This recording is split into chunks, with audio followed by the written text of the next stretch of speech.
Is everybody with me on the same page? So we're going to be talking about word problems that use trigonometry or other strategy. You could use other strategies like Pythagorean theorem or the 30, 60, 90, 45, 45, 90 rules, but we're going to be focusing exclusively on trig here. So we're going to introduce two new vocabulary words, an angle of depression and an angle of elevation. Basically, they're telling you whether you are lifting up to create the angle or falling down to create the angle. You always have to start an angle from a horizontal, so that's what these horizontal line of sights are. So if you are starting horizontal and then you lift up, you're creating an angle of elevation because you're going upwards. But if you guys have a horizontal line of sight and then you go down, that's an angle of depression. Okay? Now, what do you guys notice about horizontal lines? What's their relationship to each other? They're parallel. They're parallel. So all horizontal lines are parallel like this. So what do you guys think about the measures of the angle of elevation and the angle of depression in the same picture? They should be the same. They should be the same because what kind of angles are they? Alternate interior. Ooh, I remember. So this is something that's really interesting. When you guys are, do you guys see the right triangle right here? See that right triangle? Whenever you guys have an angle of depression on the outside of the triangle, it's really hard to solve with that when it's outside of the triangle. So something that we use when we have an angle of depression is because it's equal to the angle of elevation, we can just move it inside. So we can actually use it. But it's important you guys understand the difference between an angle of depression and an angle of elevation in case you see that in a word problem. So we're going to practice with that a little bit. Alright, so our first thing that we're going to do before we get into solving questions is just see if you guys can identify whether it's depression or elevation. So take a look at angle 1. It starts at this horizontal and then it goes like this. So is that an angle of depression or elevation? Depression. Okay. Now when you guys are determining what kind of angle it is, you also need to tell me its reference point. So oftentimes the directions will say it's an angle of depression from something to something else. That tells you where the angle starts and where it ends. So what do you guys think the to, or the from, and the to would be for this angle? Where did the angle start? The higher the seagull. The bird, and then it goes to, The person. In the or you higher- could say balloon, person, whatever. balloon. I'm going to say bird Balloon boy. to balloon. Just to use the simplest terms possible. So again, it'll tell you where you started, where the line of sight started, and then where it ended. So from the bird to the balloon, that was an angle of depression. Okay, so that was angle 1. What about angle 2? Here's the horizontal right here, and then it's lifting. Angle of So elevation. that would be elevation. Right, from where to where? Where did the line of sight start? Balloon. The balloon, and then it ended the bird. So you notice that when you switch between those two, the object of where it started and where it ended switches. Kind of switching directions. Alright, now we're going to switch again. So I have angle 3. From the horizontal, it's going down. It's kind of falling. So what kind of angle would that be? Is that elevation or depression? Depression. An angle of depression from what to what? Balloon to mountain. The balloon to the ground. Ground. We usually call it the ground. So balloon, ground. Where it's falling. You want to start at the high point, end at the lower point. And then angle 4 starts horizontal and it's going up. So this is elevation from ground to the balloon. Good.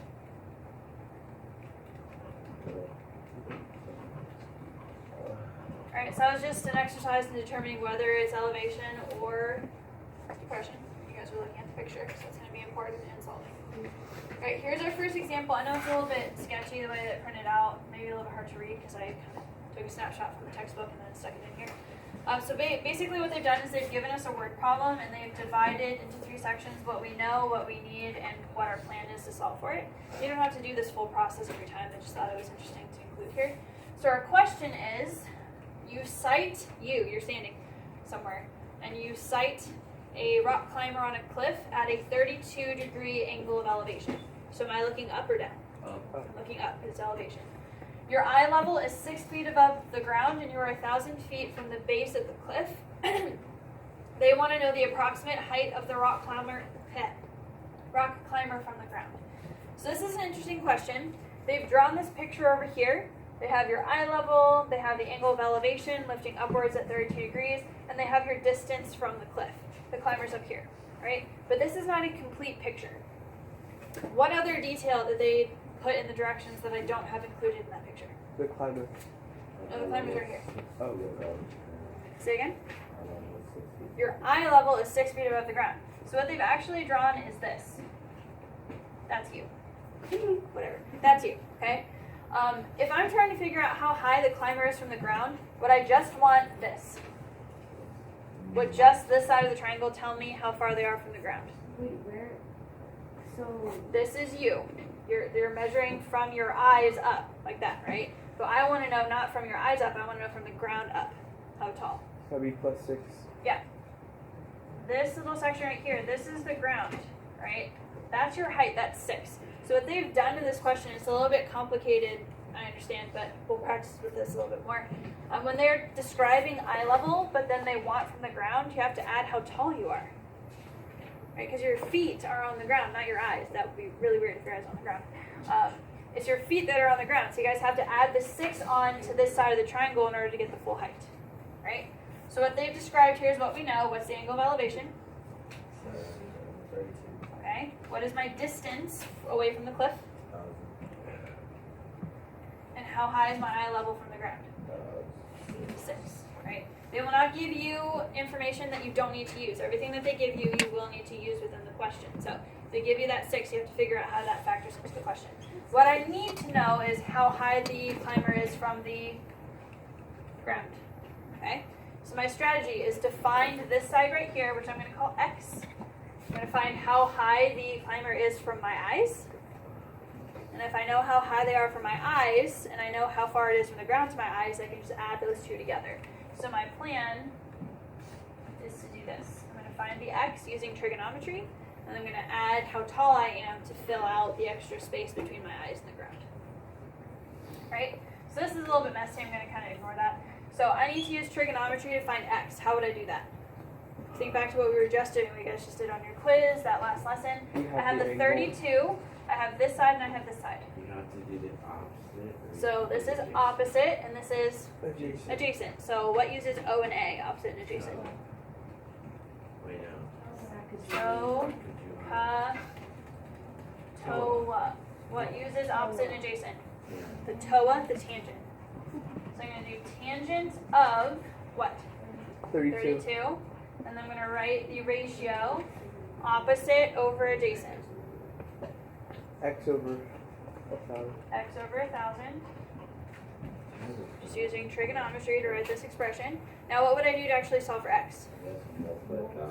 Multiply the 1,000 over. So in your calculator, Big number. it won't be actually. Not that big. In your calculator, you want to do 1,000 times the tangent of 32 in your calculator. what is a tangent function? It's a trigonometric, but it's the TAN button on your calculator. It's like a shape. We're going to learn about tangents again in the context of circles, but this is slightly different. It's a circle. What's that number? 624. Yeah, it should be 624 point something. 624 point. Like 87.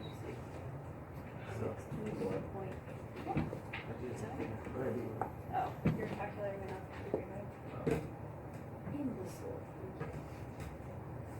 Alright, now, this is that section right there. Is that how high the rock climber is from the ground? No. This X represents how high he is from your eyes. How do you get how tall he is from the ground? You add your height, which in this scenario is 6. So I'm going to add 6. What's the total height? Like 630. 630.87. That's your final answer. Wait, but I thought 6 was already like Nope. calculated. The X is what we had to find separate and then add 6 onto that. That's what this is. You find X first and then you add 6 onto that. Oh, The X is okay. just this piece of the triangle. Start with the triangle first and then I add the 6 to fill in the empty Wouldn't you space. think it would be like X plus 6 over 1,000? No, because the angle for 32 is only this side. Gotcha. Oh, I get it. now, Right? Okay. So you kind of have to just think of it as a triangle separate and then you add the 6 on later after you finish trigonometry. trigonometry. So just be careful with the difference there. So when it asks this question, it'll always tell us how tall the person is. No, this is we're going to see a couple more examples. If they ask you a question based on eye level, that's the only time you would add the extra space on. They don't always do it from eye level. They may do it from the ground up. But they would tell. They would tell you. Like they won't say it's from eye level and won't tell you a height, right? Right. They'll always tell you height because. Right, because if they tell you like the eye level, they'll usually expect you to figure out how high it is from the ground, so you have to add it on. Okay. So whenever they say eye level, be suspicious that you might need to add some extra number on. Yes. What's the label 32? Is that the O? So the 32 is the angle. That's what helps us decide whether the side is opposite, adjacent, or Wait, I thought that hypotenuse. A stood for adjacent. It does. So the 1000 is adjacent to the 32 because it's next to it. The X is across from it. That's O. If you can draw a little arrow across, kind of shooting out like this, the side that you would get to when you draw the arrow is O. The side that's next to it is A for adjacent. But how would you differentiate like which rule you could use? Because couldn't you label? Well, so you have OAH because you don't have H. You don't know what the hypotenuse is. Oh, H is hypotenuse. Yeah. Okay. Yeah. Okay. Yeah. All right, go ahead and turn the page. We're gonna look at another one. Again, the difficulty level of these questions will range very widely. Some of them are real simple, some of them are slightly more complicated. So I'm just gonna practice a couple of them to see the differences. So this one says there's no picture here. So sometimes there'll be a picture, sometimes you have to draw one for yourself. So this one says we have an airplane pilot that sights a life raft, all right? In every single one of these questions, I want you guys to just draw a left-sided right triangle. It will work every time. Just draw a left-sided right triangle, and then we're going to put the information in the way that the question describes, and away you go. So every single time you can draw a triangle like this. We have an airplane pilot. Where do you think the airplane would be positioned in this triangle? Up top. Obviously up here. Well, it can be down the bottom, so it might be going down. An airplane pilot sights a life raft. Where do you think the life raft would be? Very much. Right. If it was directly below, would he be able to see? Bottom left. Bottom right. Here. Yeah. If you're in a plane, you can't see directly underneath you. So the raft is right here. Okay? It says that he can spot that raft at an angle, at a 26-degree angle of depression. Where would I put that? Right, like where the raft is. Here? Here? There. This is not an angle of depression. Oh, depression, yeah, up on the plane. Here? Yeah. That's also not an angle of depression. Oh, I know. What? Here, up above the there. Yeah. You have to draw an extra line. It goes right here. So, Angle of depression or elevation have to start horizontal. Does this angle start horizontal? No. You guys are looking straight and then go down to create an angle of depression. Or you look straight and then go up to create an angle of elevation. So anytime you guys have an angle, and I said this at the very start of the lesson, anytime you guys have an angle of depression, it's outside of the triangle. It's outside of the triangle. You have to draw this little line right here, your horizontal line of sight. The plane, wouldn't you hope that somebody who's flying a plane would be looking straight where they're going? So he originally was looking straight. He had to look down to see the raft. All right? So that's this angle right here. Now, that's not inside the triangle, so what would I do, and I mentioned this again at the beginning of the lesson, what would I do to bring this inside the triangle so I can actually use it to help you solve? You can use the alternate interior angle, so I will put the 26 here. However, if you guys are doing a question like this and I'm grading, if you don't have this first, or this also in your diagram, and you just automatically go here, I would not give you full credit, because I would suspect that you did not understand the difference between depression and elevation. So please make sure you have this first, and then you can use alternate interior to move the 26 inside. Other information, the airplane's altitude is 3. Where would that go in the picture? altitude. Altitude, that's his height. Vertical line. Vertical right here, his altitude. You always measure somebody's height straight up distance from the ground. And I want to know the airplane's horizontal distance from the raft. Where would that be? The hypotenuse. No, wait. Horizontal distance. I think. Horizontal. It's the only horizontal line in the picture.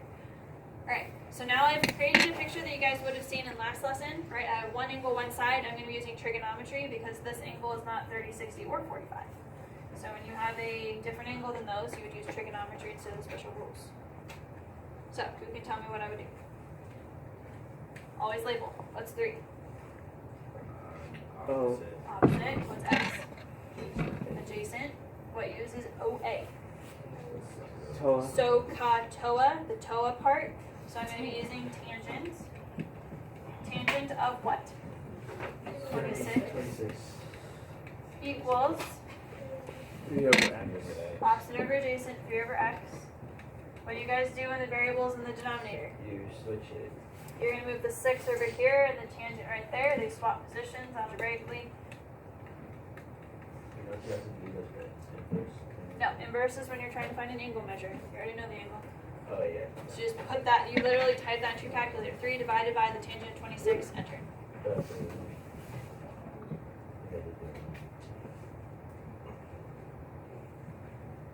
What do you guys get? 6.15. 6.15?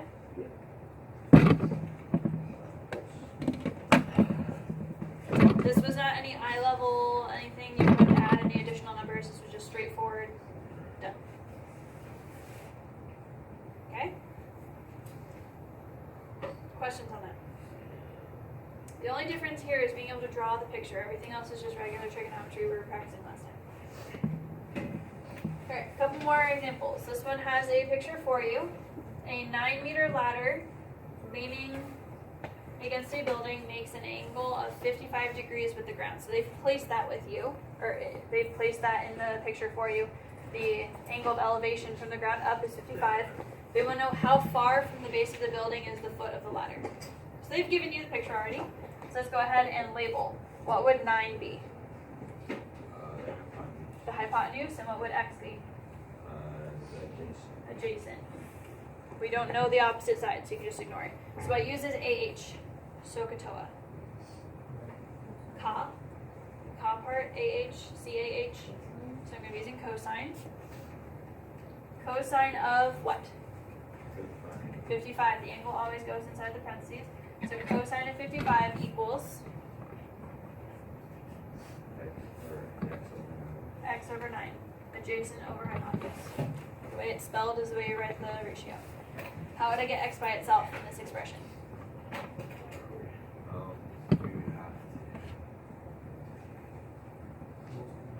Multiply the 9, cancel out the fraction. So you would do 9 times the cosine of 55. What is that? 5.16. 5.16. That's the value of x. Okay. Alright, here's one that doesn't have a picture. So again, you guys can just draw like this. A left-sided right triangle, and then label it based on the information, and then just use trigonometry. So it says, at a point 20 meters from a flagpole. What do you think in this picture would represent the flagpole? The up, right? So it says that you're going 20 meters away from that. So where would the 20 go? The bottom left, right. Yeah, the bottom here. It's representing 20, a distance of 20. It says the angle of elevation to the top of the pole, the flagpole, is 48 degrees. Where would the angle of elevation go if it's stopping at the top of the flagpole? It's like off. Remember, it has to start flat, and then it has to go up. Oh, so it's the Starts flat, goes the up, right. so it's right here. Angle of elevation starts horizontal and then goes up, and they're telling you where you're looking up here. So the angle of elevation is that angle right there. It'll tell you where your angle of elevation should stop, so you go back to the origin to figure out where it should go. It wants to know how tall the flagpole would be, so where would our x go? The left side. We're trying to find that height right there. So once you put all the information into the picture, now you're all set to do your trigonometry or Pythagorean theorem, whatever. This one is going to be trig because we have one side, one angle. That's how we know it's the strategy we're going to be using. The angle is not 45, 30, or 60. So I need to use trig. So, how would I label the sides? The one, two, x opposite. X is opposite, the angle, good. Third, the bottom one is A, adjacent. So you have the opposite side and the adjacent side. What trig function would that be? Tangent is the toe apart, so I'm going to be using tangent of 48 is equal to, think how it's spelled, TOA. O is first. over 20. Opposite over adjacent, x over 20. Oh, that's how it's. Oh, okay. That makes sense. Now what? Multiply the 20. 20 times the tangent of 48. 22.21. 22.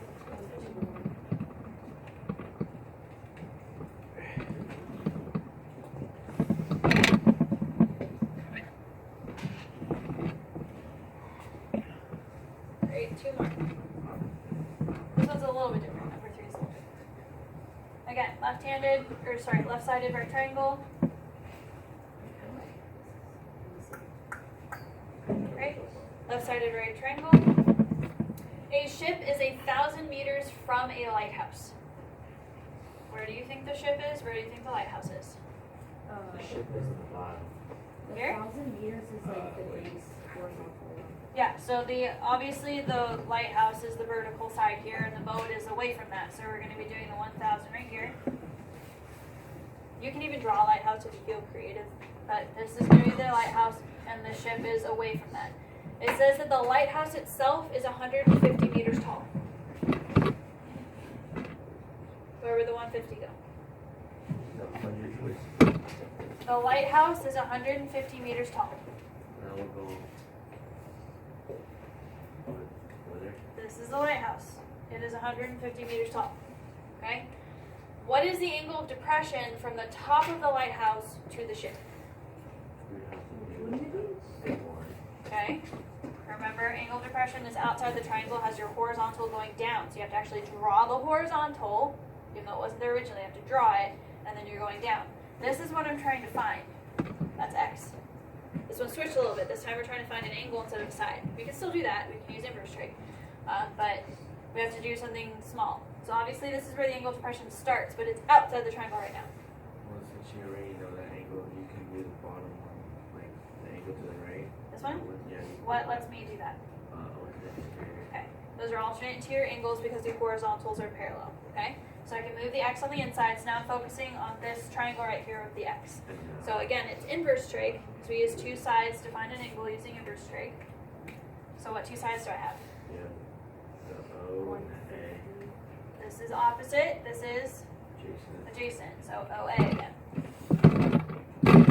Which one is that? And Tangent. Tangent of what? X. X. Yes. This is where you take those 2 pieces and you're going to swap them because you want the x on the outside because you're solving for that, which means you have to put the numbers on the inside. So the only way that you're allowed to do that is by using inverse trig.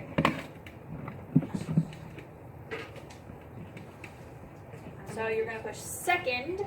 If you push second and then push tangent, it gets you this little -1. The inverse lets you switch the x and the y within function. So this is serving as our x, this is serving as our y. So we're switching their positions using inverse. So if you guys do second tangent of 150 over 1,000, what do you get? 8.5. That would be your angle then. Okay? I'm going to ask you guys to do the last one on your own, please. Draw the diagram and solve for the length of the surface of the reef. Draw it, label it, solve.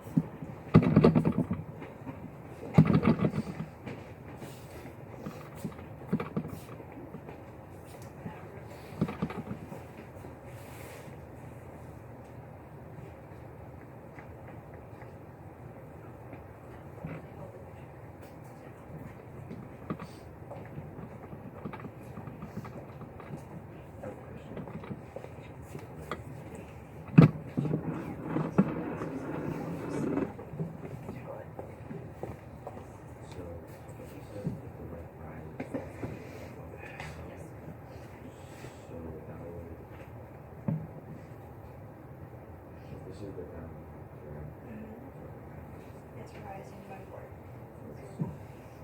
Yeah. I'm trying to find how long the surface of the ring is. Is that the surface of the ring?